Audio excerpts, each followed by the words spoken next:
I'm Isaac Pelayo. I'm a fine artist from Los Angeles, California, and I'm present.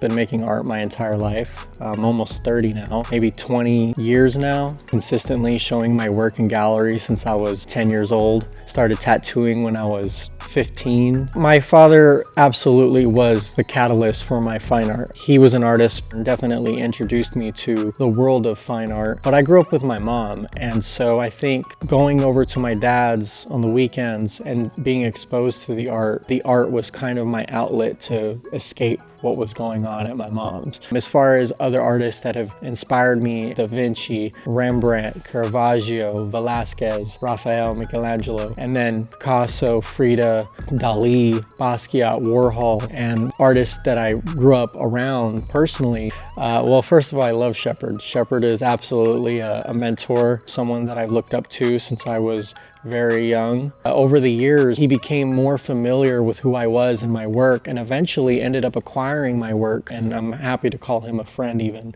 My work is a reflection of eras or periods in my life, chapters, if you will, like a seed that was planted and just grew, and eventually became a body of work. Well, I just completed a museum show in Arizona. The state of mind that I was in, painting that work, was a very challenging time. It's a more obvious reflection of a moment in my life, and it's very personal. I find myself being more geared into diving deeper into my inner self to try to pull that out and show it in my work.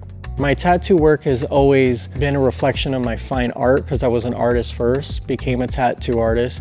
By default, you know, everybody around me wanted tattoos and they wanted them for free. So what I was creating on paper or canvas, it just transferred over to skin. I'm taking an imagery that is so, you know, timeless, but from such a long time ago, and putting it on skin, which is, you know, finite. And so you're placing art that has existed for such a long time and it's standing the test of time, but we're putting it on a canvas that isn't going to stand the test of time. Well, the artist, the collector is Westside. We got connected sometime in 2017.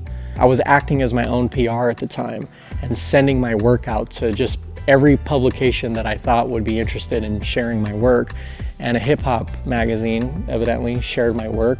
Westside saw it, reached out to me and liked the work that I was creating, and then here we are several years later, and we've really created a concept of fine art that coincides with the music, and the music coincides with the art. Go experience life. I think the most interesting work comes from life experiences, and I think a lot of artists today want to just paint what looks cool and paint what other people are painting, but have no real backstory to the reason why they're painting what they're painting. So I think if they go live some life, they'll have something that can be relatable to the audience around them. I am present. That's where I'm at right now. I am present.